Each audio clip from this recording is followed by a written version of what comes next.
Apa le? Apa le? Selamat selamat malam, Selamat Baginda Paduka. malam. Oh, Paguna Paduka gundulmu kon iki. Ya, Pak, ya, Pak. Setelah 2 weton nggak sida ya toh. Mm-mm. Nah, Ya, ya. in- Terus selamat ya, malam Pak. teman-teman yang lain. Mau melanjutkan perihal gen egois. Kemarin sudah dibahas 4 bab, mengapa ada manusia, replikator, golongan kekal, dan mesin gen. Sekarang Hmm. kita bahas tiga bab lanjutan, Dok. Oke. Tapi 3 bab lanjutan itu berarti agresi, stabilitas, dan mesin egois. Enggak, kemarin itu kan mengapa ada manusia replikator, ya. Mm-mm. Terus sekarang gulungan kekal, mesin gen dan stabilitas, ya, gitu ya.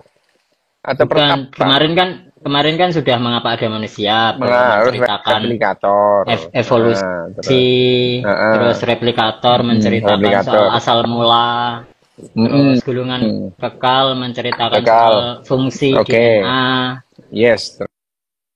Lu kok soal iya kemarin tuh sampai mesin gen, soal mesin gen. organisme yang berkembang, yang jadi mesin kompleks itu yang mengendalikan, yang dikendalikan oleh gen. Nah, jadi kita bahas 3 lagi ya sekarang. Iya, 3 lagi. Tapi ada titipan pertanyaan gini, Dok. Yang dari video kemarin itu ada titipan pertanyaan. Pemeriksaan genetik menggunakan sampel saliva untuk mengetahui pola hidup, diet, resiko penyakit, dan lain-lain, apakah memang akurat? Ya akurat memang. Kenapa? Pertanyaannya cuma ngono. Jadi gini, kalau pertanyaannya itu gini loh ya, saliva, pemeriksaan gen itu kenapa kok di saliva itu? Saliva itu yang namanya salivamu, hidungmu itu ya, itu kan banyak epitel selmu itu yang lepas di ludah itu. Jadi cara yang paling gampang melihat itu ya dari saliva, atau ya ini di pakai kapas digores itu bagian dalam mulutnya itu mukosa, mukosa mulut itu. Itu kita sudah mendapatkan sampel sel, dan dari kita dapat satu sel aja kita bisa memeriksa kalau DNA itu. Jadi kalau misalnya apakah akurat? Ya akurat. Kita ketemu aja satu sel, itu kita bisa memeriksa DNA. Jadi ya bisa dari ludah, bisa motomu diculek ya oleh gitu. Lho iya, motomu diculek, irungmu diiris titik ya gak apa-apa ngono ya. Lambemu dicoel ngono, gawe garu ngono ya gak apa-apa ngono. Oleh ae gitu. Berarti akurat ya, itu ya. Terus Dok wingi swab total ping piro iku lho ono sing takoni lho Ical itu. Dok total swab ping piro selama pandemi? 432 kali. Gila. 4 total ya, 400 ya habis pandemi ya pernah cek juga itu ya. 432 kali diculek ya, ya memang ya gimana, kita mau pergi ya diculek, tapi ya tidak pernah satu kali pun positif, negatif, sakti aku. Oke. Lu yo emang kebal covid Cal, tapi lek kon mlebu nang negara ndi kan dicolok kon iku. Iya gawe apa jenenge? Apa sing Indonesia iku mbiyen peduli lindungi ae. Kudu gawe gitu ya. Oke ya, jadi saiki kita membahas 3 bab. Itu yang namanya nek bahasa Indonesia sing versinya, kita ngomong versinya KPG aja. KPG itu judulnya itu bahasa Indonesianya itu agresi ya toh. Stabilitas dan mesin egois itu ya. Terus kemudian pertalian gen. Gitu ya. Kemudian kalau nggak salah keluarga berencana. Oke, kita bahas satu persatu. Kita berbicara mengenai yang namanya agresivitas itu agresif. Jadi ya agresivitas dalam hal ini ya kita ngomong baliklah kita balik. Yang namanya eh, ini aku mencoba membahasakan dengan bahasa yang lain. Gini, kalau kita berbicara mengenai agresi itu agresi, gini, sel kita itu dirancang ya dirancang dalam hal ini memenuhi apa namanya hasrat gen untuk abadi gitu ya. Jalur keabadian kan kita sudah bilang. Jadi ya gen dalam hal ini DNA itu kalau disuruh ngitung di bumi ini ya sulit kamu mencari angka pastinya itu. Tapi ya di mana-mana ada. Di laut ada DNA ya. Di laut ada DNA mulai dari apa ini? Binatang plankton terus kemudian ikan sampai paus itu berisi dengan DNA. Double helix gitu ya gitu. Di udara itu ada kupu lah, serangga lah ya itu. Ada burung lah itu. Itu penuh dengan DNA. Di darat ya. Ono wedhus ono cito itu penuh dengan DNA gitu, ya. Wedhus, asu, cito itu ya. itu itu itu ada yang namanya DNA. Nah, jadi di bumi ini adalah sejak 3,5 miliar tahun yang lalu itu hasrat DNA untuk kekal, untuk abadi itu sudah terbukti selama 3,7 miliar tahun.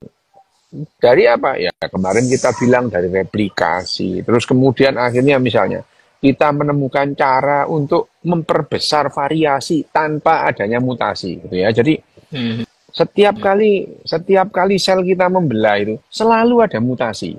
Selalu ada mutasi. Mutasi perubahan sifat itu. Makanya akhirnya cito itu yang dulu nenek moyangnya koyo iwak itu ya. Koyo iwak 250 juta generasi yang lalu itu nenek moyang cito itu mirip iwak gitu. Mirip iwak tapi ya bukan iwak yang sekarang gitu ya. Nah, itu terus kemudian sampai sekarang itu menemukan jalur ono sing dadi wedhus, ono dadi cito, ono dadi asu, ono dadi bengkoang barang gitu ya. Itu adalah jalur-jalur. Nah, jalurnya awalnya itu karena mutasi. Jadi kalau misalkan satu sel gitu ya, satu sel bermutasi, akhirnya ini bermutasi jadi dua. Dia bermutasi. Akhirnya itu begitu beberapa ribu generasi itu mereka menjadi spesies yang berbeda, gitu ya. Jadi awalnya itu karena mereka membelah gitu. Setiap kali membelah ada mutasi sedikit. Jadi kalau kita melihat mutasi pada umumnya, mutasi itu tidak kelihatan, gitu ya. Tidak kelihatan. Itu yang namanya evolusi ya. Kayak kamu itu tuh ya. Kalau cito itu kapan cito itu berubah dari anak-anak menjadi remaja, tanggal berapa gitu ya. Tanggal berapa gitu. Jam berapa? Yo gak ono tuh gitu ya. Jadi perubahannya nggak bisa dipastikan berarti ya, Dok. Loh bukan nggak bisa dipastikan, nggak kelihatan gitu. Kamu lihat kon tak takon itu. Kon tanggal piro jam piro berubah dari anak-anak menjadi remaja. Yo gak nemu tuh. Ya. Tapi kalau kamu masang fotomu yang umur 5 tahun, mbok jejermu ambek fotomu sing umur 15 tahun, iki ketok, iki cito anak-anak, iki cito remaja gitu ya. Masih dukure pancet ngono. Jomblone pancet. Masih dukure pancet ngono. Kan dukure ya pancet. Nah, yang namanya mutasi itu dalam tubuh kita yang terdiri dari sekitar 30 ribu gen itu. Kalau bermutasi sekitar 14 atau 21 kali, iya nggak kerasa tuh, kecil gitu. Tapi kalau yang bermutasi itu banyak, loh itu mematikan. Jadi ya gak ono tuh, terus misalkan mutasi dari kura-kura ninja, itu omong kosong gitu. Makanya aku lihat delok filmmu ambek misu-misu gitu ya. Nah, ini balik lagi yang namanya tadi itu, yang namanya keabadian itu. Kita sudah terbukti abadi ada. Nah, dalam perjalanannya itu, ya, dalam perjalanannya itu yang namanya sel sel itu dirancang oleh gen kita itu untuk saling makan. Loh gitu. Memang sel kita itu, ya, sel kita itu dirancang oleh gen kita, diinstruksikan untuk saling makan. Memang direncanakan sel kita itu untuk saling makan. Jadi konco makan konco itu biasa tuh. Oke. Loh iya, teman makan teman. Loh itu kecenderungannya memang, ya. Sel kita itu makan sel. Kalau bisa ya, misalnya kamu makan wedhus gitu ya, kamu makan sapi gitu. Tapi pada saat kamu kelaparan, tubuhmu makan selmu sendiri gitu. Ya, itu. Saat kelaparan gitu. Jadi pada saat makan masa paceklik gitu, sel ini dirancang untuk saling makan. Ini adalah hasrat dari gen untuk mempertahankan keabadiannya. Ya, keabadiannya. Jadi pada saat paceklik gitu, sel ini makan sel yang sama gitu. Dengan demikian, ya nggak akan mati semua gitu ya. Nah, sambil cari makanan. Jadi kalau kamu misalnya ono sing dipangan tuh misalnya, ono sing dipangan kan lapar gitu kan, misalnya kau suwon ngelih luwe kan, on teko nang omahe kowe misalnya itu dalam rangka cari kalori itu. Nah, sepanjang kelaparan itu selmu dimakan oleh selmu yang lain, gitu. yang dikorbankan dulu itu sel-sel lemak gitu ya, gitu. Makanya kon kuru sel-sel lemakmu dipangan soalnya kon kaliren terus tuh. Ini Cito iku ya masih nyambut gawe ini akeh panganan sekitare dhek gak iso mangan. Gak iso mangan dhek. Makan iku kaliren dhek iku. Nah, itu yang namanya betapa yang namanya sel itu memang agresif gitu ya. Agresif. Jadi namanya agresif itu dalam hal ini, agresivitas itu terekspresi pada sifatnya sel. Sel itu agresif, gitu, ya. Sel itu agresif. Keagresifisan sel terus kemudian. Agresif untuk apa? Agresif untuk cari kalori. Semua sel, gitu. Mereka berburu kalori, gitu. Ya. Semua sel itu berburu kalori. Jadi gen kita itu mengarahkan kehidupan, entah itu satu sel, entah itu banyak sel, agresif dalam hal mencari kalori gitu. Ya, agresif ini. Agresivitas ini membuat dikarenakan mesin-mesin kita itu egois, gen itu egois itu. Ya, sel dibuat menjadi agresif. Agresif dalam hal apa? Dalam hal mencari yang namanya kalori. Ya namanya ada organisme bersel satu yang namanya flagellata itu, yang kayak cambuk itu, itu. Itu algoritma di selnya itu cuma satu. Kalau kamu menemui kadar glukosa yang lebih rendah, harus balik kanan. Ngono dok, itu aturannya mek ngono dok, itu. Ya, aturan itu ya. Itu. Aturan yang ada dalam sel flagellata itu, dia berenang, kalau dia berenang ke arah sensornya itu melihat bahwa dia berenang ke arah yang kadar gula makin rendah, dia langsung balik kanan. Gitu kok, gitu. Balik kanan itu demi mendapatkan kalori gitu. Karena glukosa 1 mol glukosa akan menjadi 4,9 kalori gitu ya. 1 mol glukosa itu. 1 mol. Jadi 1 mol glukosa dia akan menjadi 4,9 kalori gitu. 4,6 kalori gitu ya. Nah, itu yang terjadi pada sel gitu. Sel kita itu berburu kalori dengan agresif gitu. Dan begitu kamu tidak mendapatkan kalori, kamu makan temanmu itu ya. Itu. Ya. Makan temanmu, makan temannya itu. Itu yang disebut agresivitas. Nah, dan itu karena pada tingkat sel seperti itu, Pada tingkat jaringan ya seperti itu. Pada saat jaringan itu kehabisan yang namanya kalori, dia jadi agresif. Nah, begitu dia jadi yang namanya individu, yang namanya kayak kamu gitu itu, ya. Spesies itu. Spesies. Jadi agresif gitu ya. Agresif. Jadi agresivitasnya itu untuk memenuhi hasrat gen untuk abadi. Gitu ya. Egois gen ini ya. Keegoisan gen itu menyebabkan kita itu agresif gitu. Agresif, nggak peduli gitu. Jadi pada saat kamu kelaparan, nggak peduli. Gitu. Kalau perlu, gitu, konco dipangan gitu ya.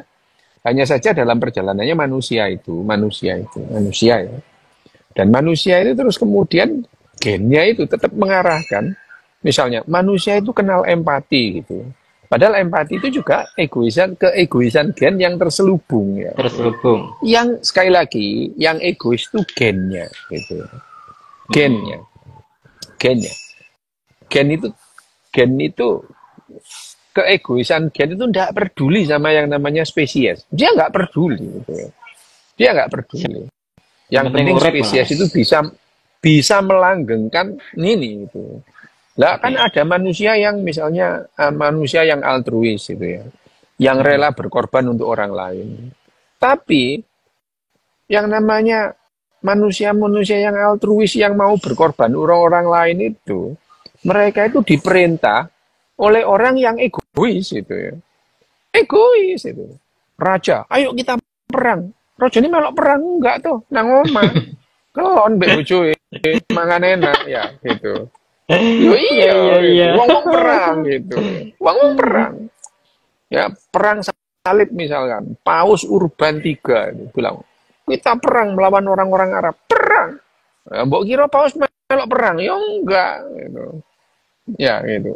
Raja perang. Raja itu gak melok perang tuh. Lek raja ini melok perang, negara ini bangkrut. Contohnya sopo? Lho iku Raja Richard itu. Raja Richard itu Inggris dia ikut perang. Inggrisnya bangkrut itu. Raja itu gak melok perang, Raja itu nang istana, kelon mbek selir-selire ngono. Ya, itu raja. Ya raja ya harus brengsek tuh. Lek raja gak brengsek iku gak raja jenenge. Jadi ketua Karang Taruna ya. Iya, itu ya. Jadi agresivitas itu memang dalam gen. Tapi kok ada individu-individu yang muncul altruismenya gitu. Sekali lagi, altruisme itu hanya pada individu-individu yang sadar gitu. Ya, manusia, simpanse gitu ya. Bonobo, dolphin, itu bisa dia. Dolphin itu bisa dia menolong temannya yang dalam keadaan bahaya. Ya. Simpanse juga demikian. Dia bisa menolong temannya yang dalam bahaya. Tapi jangan salah, simpanse itu bisa menyerang kelompok lain dengan serangan yang mematikan. Loh ya, kayak menungso gitu ya. Kayak menungso. Seperti manusia, simpanse itu kalau teman ya ada semua. Simpanse ini ada yang berhasrat untuk menolong temannya yang kecebur tadi itu dengan membahayakan keselamatan dirinya. Ini altruisme itu. Tapi altruisme pada manusia podo karo nang iku mau sapa jenenge? Bedes. Sapa simpanse iku mau. Munyuk ireng iku ya, Sama. Itu adalah altruisme mele-mele gitu. Nek konco ditulungi, nek musuh dipateni gitu. Jadi yang namanya simpanse mempunyai altruisme persis pada manusia. Milih-milih altruismenya itu. Kalau di dolphin juga sama ditolong, gitu, Dok. Sama lo, dolphin itu bisa membuli temannya. Lo, dolphin itu jahat itu. Loh, iya, mukanya aja unyu dia. Lo iya itu. Lo mukanya, lo dolphin itu kita lihat karena mukanya lucu. Lo, dolphin itu membuli temannya kayak orca itu lo, orca. Orca itu jahat orca itu, ya. Dan mereka itu bisa melakukan pembunuhan bukan untuk makan, untuk kesenangan itu. Podo manusia. Psikopat lah. Manusia itu Ya iyalah, ya kayak kon lah tuh itu. Iya, iya, iya. Tuh, kon ambek Eka Kunjeri kan gak leng guyu medeni jarine. Iya, jadi. Ya apa loh? Oh, Dipikir kita bajigur. ini jeranggong apa ya apa loh? Kira gendruwo apa? Lah ya gendruwo periperayangan, gendruwo tetean, banaspati ilu-ilu. Nah, ya. Nah itu rasa guyu. Ya, jadi yang namanya agresivitas pada individu itu bisa terselubung seperti sebagai yang namanya altruisme itu. Altruismenya altruisme mele-mele gitu ya. Itu. Dolphin itu ya itu dolphin itu bisa membuli temannya, membuli binatang lain gitu. Mau bisa menyerang dengan mematikan itu bisa itu. Lah itu adalah nonton di YouTube tentang dolphin yang jahat banget. Ini loh ada orang yang pernah lihat itu benar itu. Benar itu. Kan kamu diceritain orang dolphin itu suka nolong manusia itu. Yeah. Itu kan cerita. Itu kan cerita. Pada faktanya dolphin itu bisa mereka bisa membunuh untuk kesenangan. Ya, kalau misalkan harimau itu membunuh itu untuk makan. Untuk makan. Harimau membunuh ya untuk dimakan, membunuh misalkan apa namanya kijang atau wild beast atau apa namanya singa membunuh kerbau itu untuk dimakan gitu. Ya.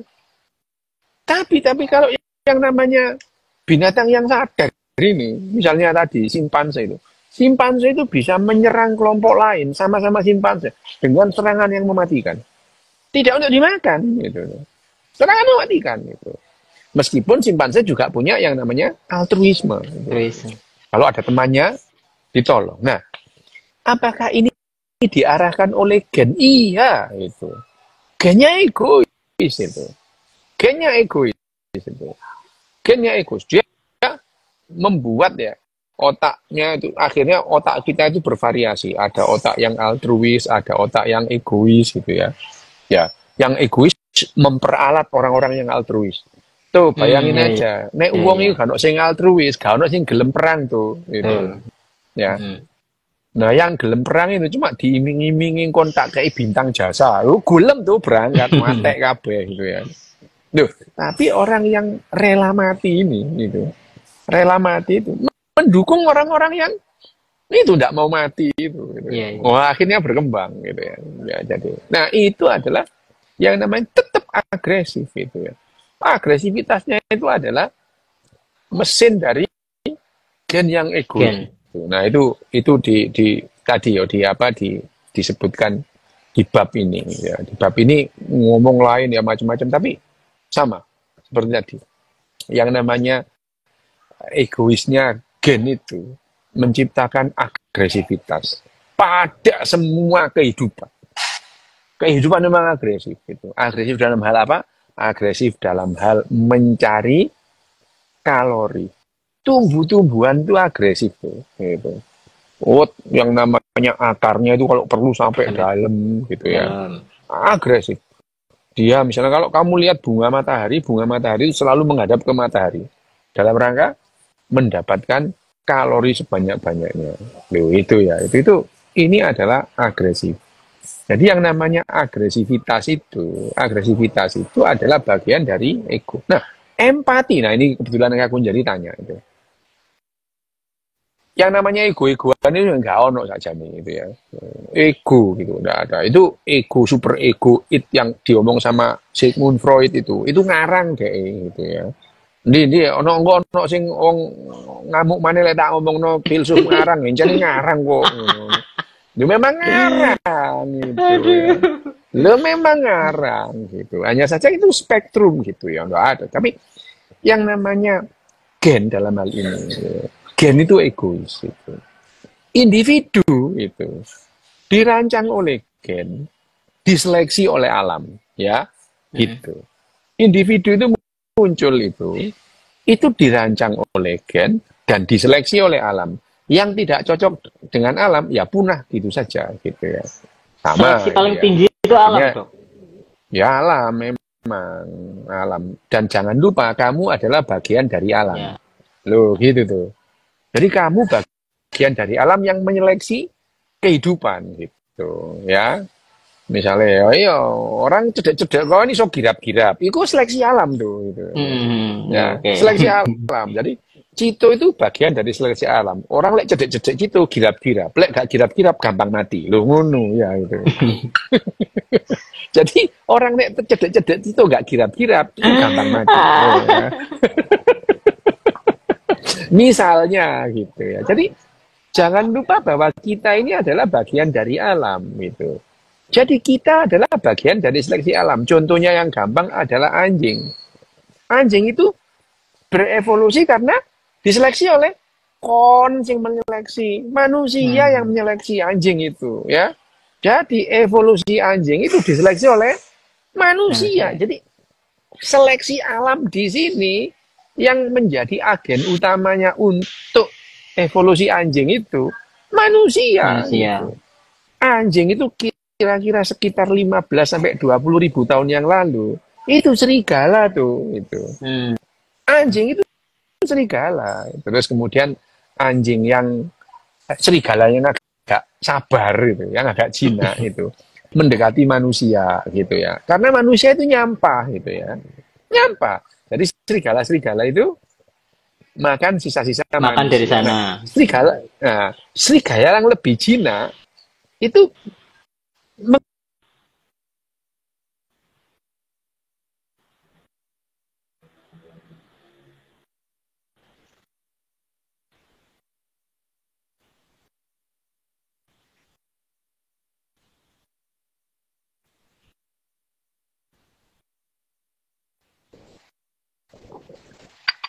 halo. Yo. Oh, wes mandi. Kamu muter-muter iku mau kon gambarmu ya. Jadi anjing itu didomestikasi. Nah, anjing itu ada orang yang suka anjing gede gitu ya. Sing cilik dibuang gitu ya. Jadi mana cilik dibuang. Akhirnya anjing yang awalnya itu gampang, itu bentuknya itu sederhana.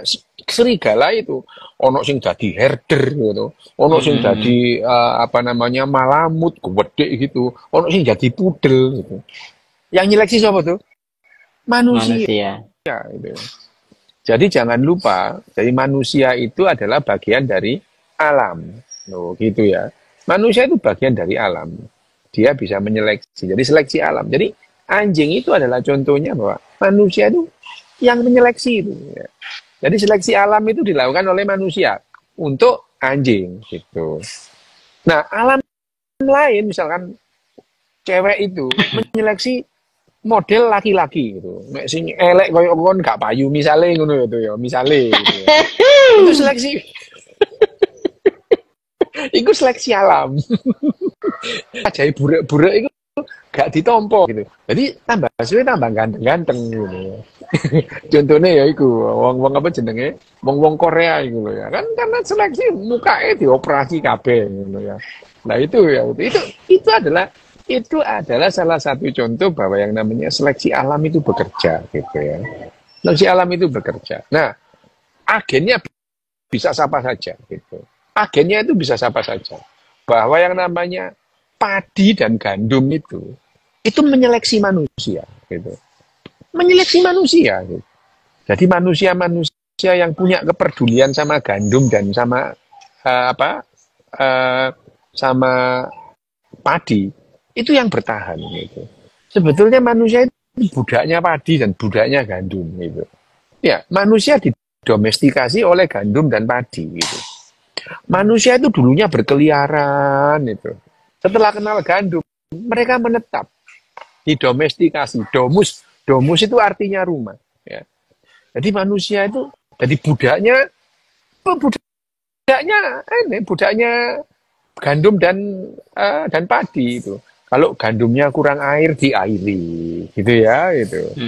Gandumnya diserang hama, dilindungi, gitu ya.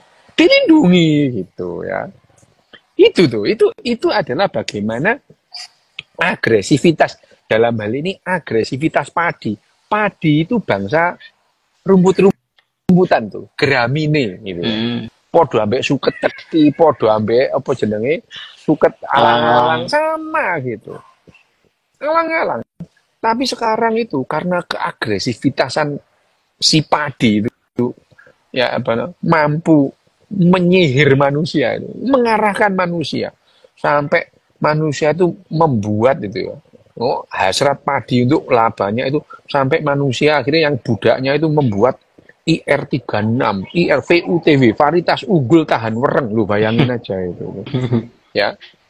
Lu itu adalah manusia itu diperalat oleh padi ini untuk mempertahankan padi itu supaya tidak punah itu. Gandum juga gitu. Gandum dan padi itu adalah suket atau apa rumput yang berlimpah di dunia ini. Berlimpah jumlahnya itu. Mengalahkan rumput-rumput yang lain termasuk rumput Jepang atau alias raffia itu kalah sampai padi itu ya. Kalah lah itu ya. Nah, itu yang namanya bagaimana padi dan gandum tadi secara agresif gitu ya. Secara agresif gitu ya. Demi keego itu agresif dia mempengaruhi itu. Oleh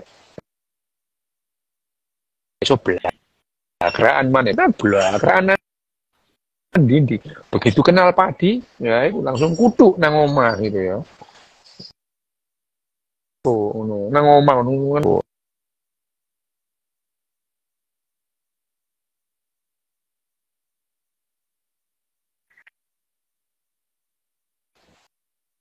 Leci itu muter tuh itu.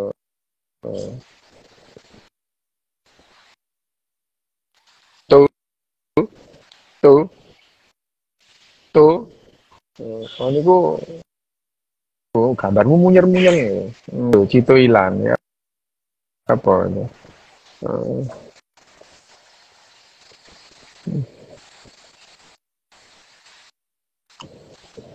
Serigala itu nggak sampai 15.000 tahun itu ada yang takon 300.000 nggak sampai. Serigala itu anjing itu cukup apa? Ya apa tuh?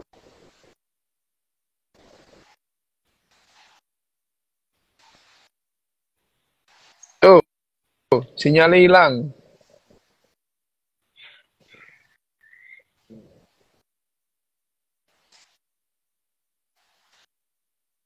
Nih, ya apa tuh?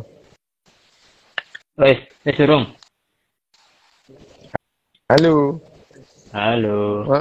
Wes. Itu hilang gambarnya hilang gitu itu. Nah, wes ono tuh. Oke, apakah sel-sel yang butuh kalori ini termasuk mikrobioma khusus mempengaruhi perilaku manusia, Dok?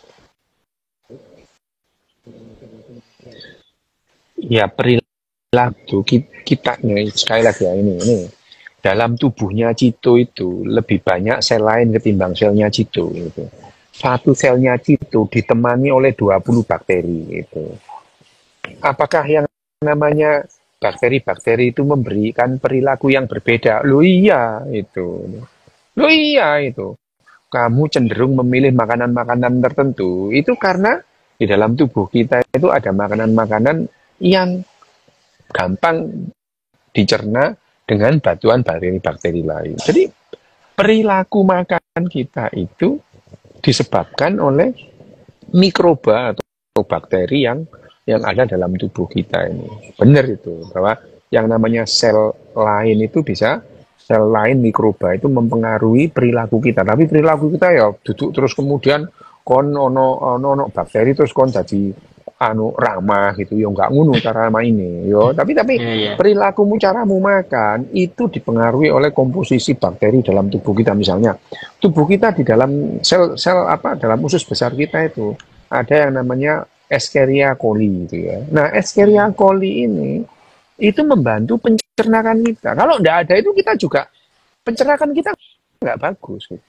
Nah perilaku kita makan itu karena kita berteman dengan bakteri coli ini dalam waktu yang lama itu. Nah, itu. Jadi apakah manusia itu dipengaruhi oleh individu lain atau mikroba? Loh iya, kita saling mempengaruhi gitu ya. Kita berteman gitu. Karena tubuhnya Cito, di tubuhnya Cito itu satu selnya Cito didampingi oleh 20 bakteri yang lain gitu. Nah gitu ya. Itu kita kerjasama. dengan bakteri-bakteri. Dalam sebenarnya nggak individu berarti dong. Apa? Kalau ada banyak. Iya. Kalau bakteri-bakteri itu dalam tubuhmu itu diambil semua, ya mati kon. Mati itu. Mati. Jadi memang kita itu ya kerjasama, tapi dalam hal ini semua itu adalah dalam rangka memenuhi hasrat gen yang maha kuasa ingin kekal tadi itu. Iya.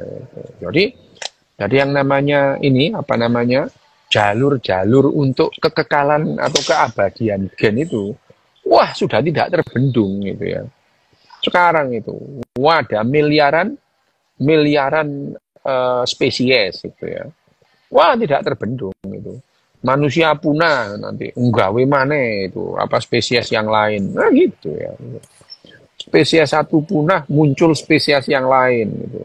Ya yang namanya kita sudah mengalami 5 kali kepunahan massal. 5 kali kepunahan massal. Tetapi laju kepunahan tetap kalah sama laju spesiasi. Jadi spesiasi. Jadi spesies yang punah itu kalah banyak dengan spesies yang muncul gitu. Akhir sekarang itu ya 5 kali kepunahan massal itu, 5 kali kepunahan massal itu bukan makin sedikit spesiesnya, makin banyak itu. Meskipun kita mengalami 5 kali kepunahan massal itu, spesies itu makin banyak itu ya. Jadi sekarang ini gen ini sekarang mempunyai cadangan jalur yang hampir tidak terhingga untuk tetap hidup gitu. Dan itu memerlukan agresivitas dari apa?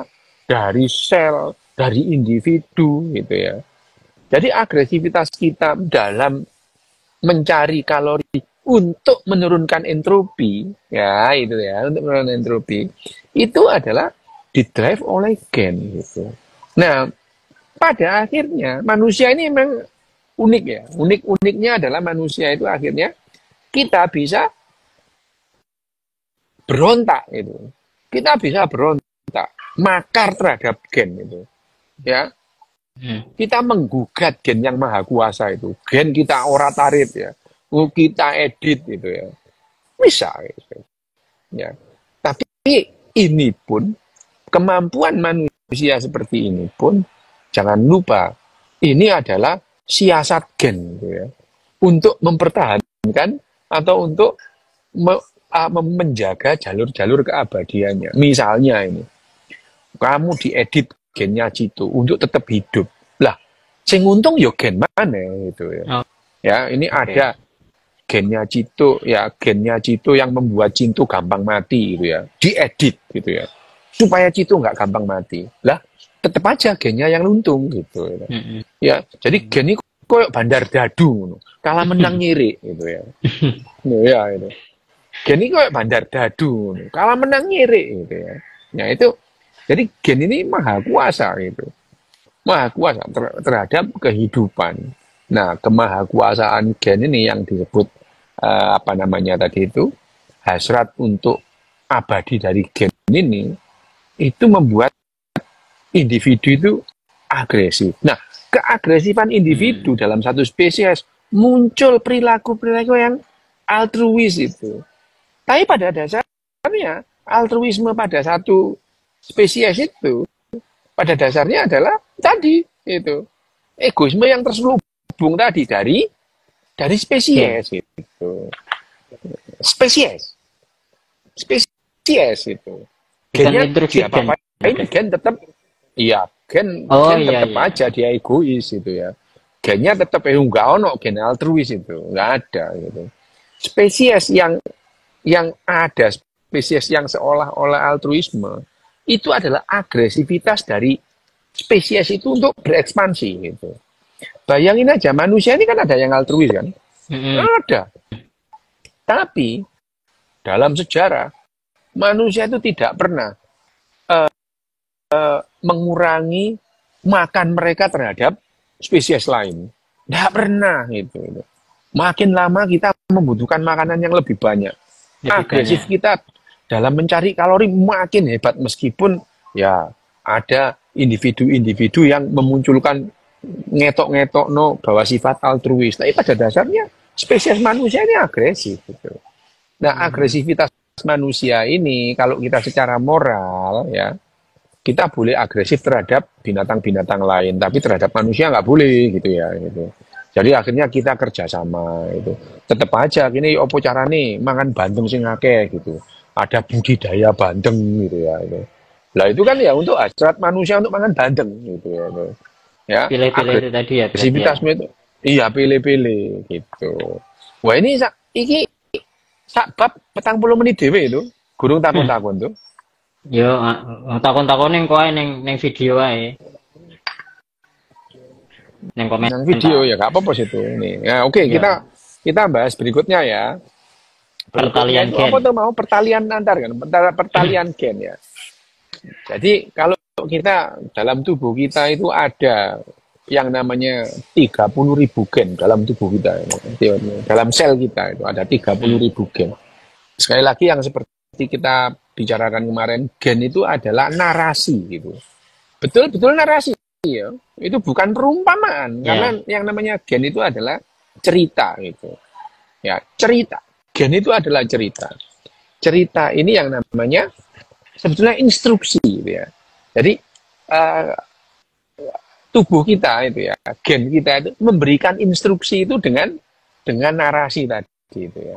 Ya, kromosom yang ada terdiri dari 23 kromosom itu setiap bab itu ada yang namanya gen, narasi itu. Narasi ini instruksi.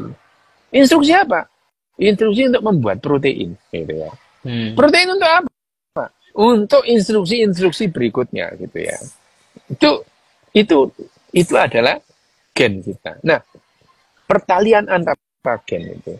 Gen satu dengan gen yang lain itu, mereka berkomunikasi gitu.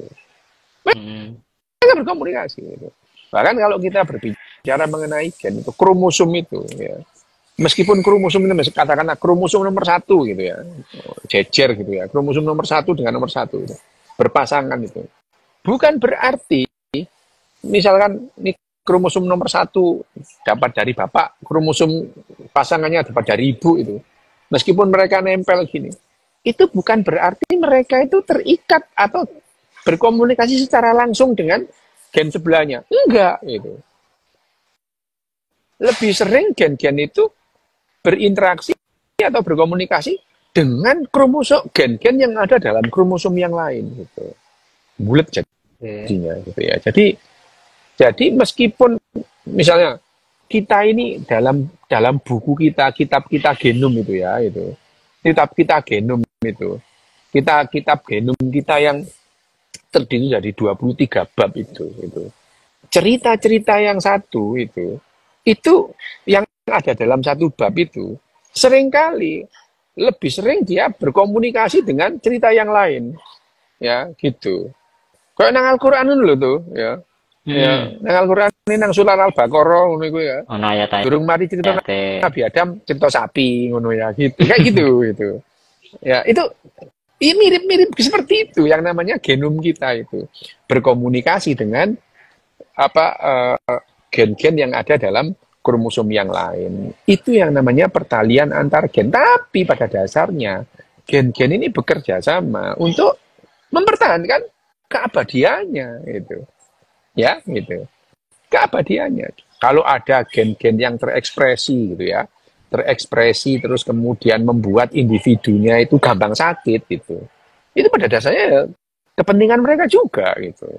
Misalnya manusia. Terus kemudian komunikasi antar gennya itu ternyata manusia itu membuat gitu ya. Membuat dia gampang sakit gitu. Gampang mati, kanker gitu ya. Matilah dia, jebret itu. Ada keuntungan untuk kehidupan enggak? Ada. Bakteri-bakteri pengurip berpesta pora gitu, atas kematianmu gitu ya. Ya. Ya. Jadi untung mana gen iki ngono ya. Karena genmu dengan gennya yang namanya bakteri pengurep sama tuh, sama persis itu. Ya. Bahasa Bahasa yang namanya bahasa genetik di selmu dengan bakteri pengurai itu sama. Kalau nggak sama mereka nggak bisa makan kamu gitu. Jadi kalau misalkan ada manusia mati, yang pesta pora siapa? Itu bakteri pengurai itu.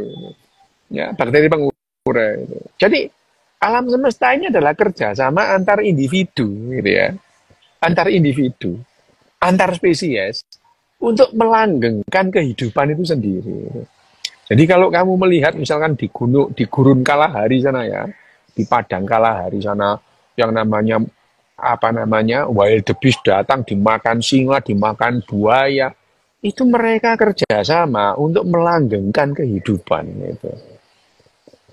Mungkin kita melihat singa makan wild beast gitu ya, wah itu ganas banget singanya gitu.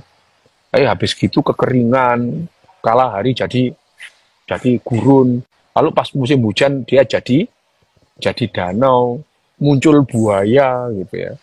Pada dasarnya mereka semua kehidupan yang ada di Kalahari itu mereka bekerja sama untuk melanggengkan kehidupan.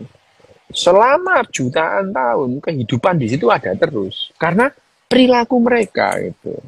Ini juga pertalian antar gen gitu. Pertalian antar gen ya. Kamu mangan bengkoang gitu itu. Itu pertalian antar gen. Gen kita itu bertalian ya. Misalnya kita kompatibel dengan makanan-makanan tertentu, kita cenderung makan itu. Bertalian gitu ya. Gen di dalam kita, dalam tubuh kita apalagi bertalian juga gitu ya. Gen bertalian. Itu yang nah misalkan dalam satu sel pun masing-masing gen yang beda kromosom itu mereka berkomunikasi gitu. Pada dasarnya kamu juga berkomunikasi dengan bengkoang tuh itu. Pada dasarnya. Berarti tidak selalu ini ya Dok, tidak selalu antara sifat-sifat orang tua ke anak atau maksudnya individu ke individu lain gitu loh yang diwariskan gitu. Atau saudara, bukan ya? Enggak loh. Pewarisan sifat ya misalnya. Kalau kita ngomong pewarisan sifat gitu ya. Pewarisan sifat itu sifatmu ya, ya tentu saja separuh dari sifatmu itu turun ke anakmu tuh, separuh dari sifatmu gitu ya, turun ke anakmu. Tapi belum tentu itu terekspresi gitu, belum tentu. Bisa saja anakmu itu plek ketiplek ibu gitu, belas ganok citu-citu nih, yono itu ya itu. Tapi anakmu itu membawa separuh dari sifatmu gitu ya, gitu ya, gitu. Itu adalah pertalian antar gen ini. Misalnya pertalian antar gen dalam satu individu gitu ya. Tadi itu berkomunikasi.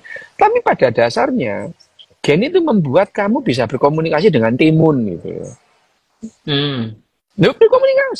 Berkomunikasi. Timun memberikan sinyal bahwa wah ini enak seger gitu ya. Itu adalah sebetulnya gen mereka ya menggiurkan kamu itu pada dasarnya pertalian antar gen gitu. Pertalian antar gen. Nah, di bukunya apa namanya gen egois ini tidak secara gamblang dijelaskan seperti ini. Mereka Richard Dawkins menjelaskan bagaimana ya Richard Dawkins itu bagaimana dia menjelaskan gen ini berkomunikasi ya. Tapi pada dasarnya itu yang namanya gen ini tetap berkomunikasi meskipun itu beda sel. Beda individu gitu ya, beda individu. Ini namanya pertalian antar gen. Sehingga nanti itu, tapi ya maksudnya itu gini loh tuh. Kalau kamu makan babi ya tidak lantas DNA babinya itu masuk jadi DNA-mu yo enggak ngono cara mainnya gitu ya. Enggak gitu juga gitu. Tetapi DNA babi itu membuat daging babi itu bisa kamu cerna, diurai menjadi protein gitu ya. Gitu. Tapi itu ya diurai menjadi protein. Nah itu jadi ya babi yang lezat itu pada dasarnya itu berkomunikasi sama kamu gitu ya. Ini loh, ini dagingku enak itu, so mbok pangan, sehat itu. Tapi ojo akeh-akeh. No, ya itu adalah pertalian antar gen. Komunikasinya itu seperti itu. Komunikasi itu bisa langsung, bisa tidak langsung. Tapi kalau dalam satu sel, komunikasinya itu dengan apa? Dengan protein sama aja gitu. Gen yang satu membuat protein, gen yang lain membuat protein. Proteinnya ini klop. Loh, berarti dia bisa komunikasi. Itu. Komunikasi. Oke. Gitu. Lanjut Dok. Ya, berikutnya keluarga berencana. Oh, keluarga berencana gitu. Pada dasarnya semua individu, semua spesies itu, mereka itu punya batasan untuk mengontrol jumlah spesies dalam satu kelompok, gitu. Ya, punya aturan itu. Tujuannya untuk apa? Supaya sumber daya itu cukup untuk dimakan, gitu. Ya, cukup untuk dimakan. Ini untuk apa? Ini ya seleksi alam gitu, seleksi alam. Manusia dulu itu dalam waktu yang lama itu jumlahnya tetap tuh, gitu. Jumlahnya tetap manusia itu. Sampai abad ke-20, abad ke-19 itu datar perkembangannya manusia itu. Gak sampai 1 miliar. Datar seluruh dunia itu. Mendadak aja di pertengahan abad ke-20 langsung spike naik itu ya. Naik tajam. Karena apa? Karena kita mempunyai cara itu untuk mempertahankan kehidupan manusia. Kita menemukan yang namanya antibiotik. Kita tahu caranya transfusi gitu ya. Tapi di awal tahun 90-an ya yang namanya di awal tahun 90-an manusia itu menghadapi krisis populasi gitu ya. Krisis demografi itu. Waktu itu kita tuh ketakutan, manusia itu ketakutan atas jumlah manusia yang tidak terkendali. Manusia ini adalah fenomenal pada saat itu karena binatang-binatang lain itu berusaha, jumlahnya itu di alam semesta itu cenderung tetap. Manusia itu melonjak tajam, ya, dari belum tidak sampai 1 miliar di tahun 1900 gitu. Sekarang sudah dari 8 miliar. 8 miliar. Gitu. Ya, tidak sampai 200 tahun. Padahal ribuan tahun manusia itu tidak sampai itu. Tapi sekarang karena kita sudah paham gitu ya. Bagaimana cara mengendalikan itu? Kesuburan populasi manusia agak menurun, populasi manusia tetap naik gitu ya. Jumlah manusia bertambah, tapi kesuburannya yang menurun, gitu ya. Kesuburannya menurun. Gitu. Jadi 10 tahun terakhir kesuburan manusia itu mulai tidak spiking, tapi mulai melandai. Jumlah manusia tetap bertambah, tapi tidak secepat 10 tahun yang lalu. Gitu. Ya, itu. Jadi kalau ada bilang populasi manusia menurun, nggak benar. Populasi manusia tetap naik. Gitu. Tapi ini adalah perkecualian itu. Karena pada dasarnya semua spesies itu bekerja sama dengan alam semesta itu ya. Itu selalu mampu mengendalikan populasinya. Gitu. Dengan berbagai cara gitu. Iya, jadi populasi itu saking tetapnya jumlah manusia dulu tuh itu. Sampai manusia itu punya teori reinkarnasi dulu ya itu. Karena dalam satu desa itu jumlahnya tetap aja gitu ya. Dalam satu desa itu jumlahnya kok tetap aja itu reinkarnasi. Lah sekarang itu loh, dulu 1 miliar, sekarang 8 miliar. Yang 7 miliar itu reinkarnasi ini sopo ya itu. Makanya ya karena dulu itu jumlah populasi itu cenderung tetap gitu ya. Sehingga muncul keyakinan reinkarnasi itu, titisane bae, titisane sopo gitu ya. Lah tapi sekarang gitu ya, bayangin aja dari 1 miliar menjadi 8 miliar. Yang 7 miliar itu reinkarnasinya jendela apa ya apa gitu. Apa reinkarnasinya garpu Indomie gitu.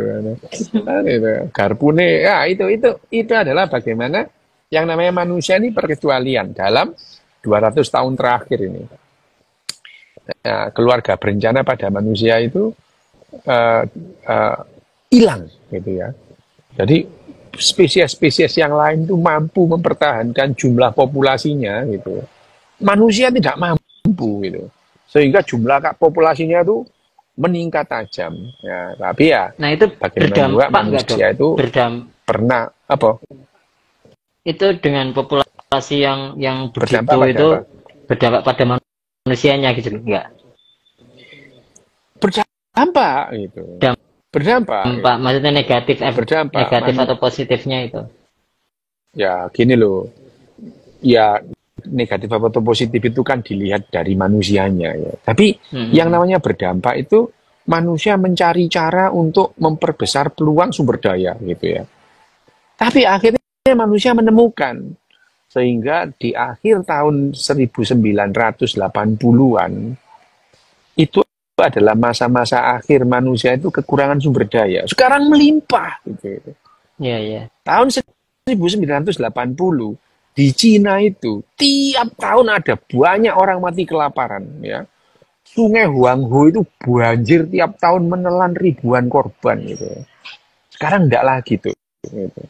Cina jadi lumbung padi gitu. Tahun 84 itu di Ethiopia itu orang mati kelaparan banyak. Ethiopia itu.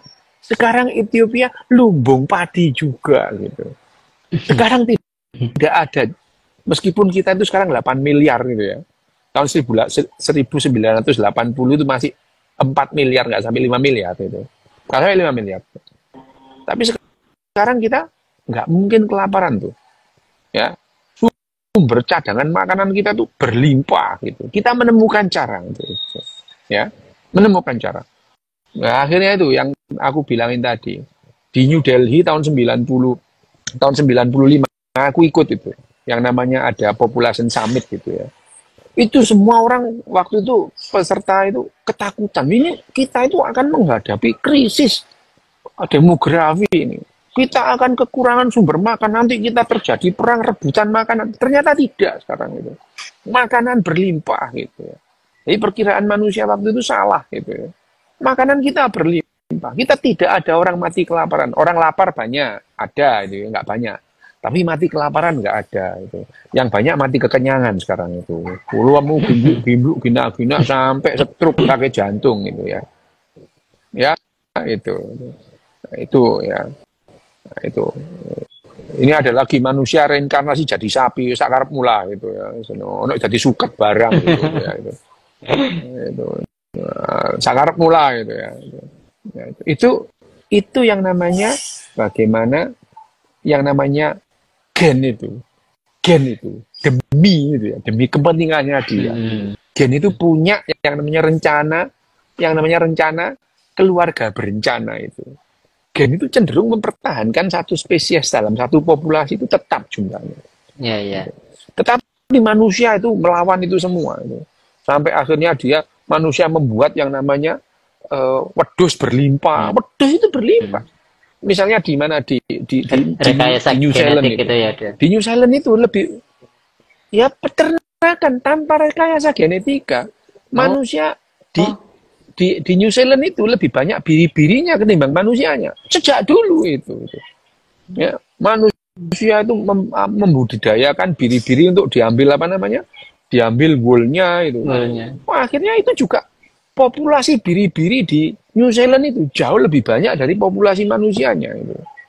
Itu adalah salah satu contoh bahwa manusia itu mengacaukan yang namanya program keluarga berencananya gen itu ya. Ini blueprint itu. Nah, itu ya, itu adalah keluarga berencana. Iku tak ringkes itu ngomong 10 menit tok. Kita ngomong 2 bab 10 menit. Iki wis jam entek tuh Mas itu.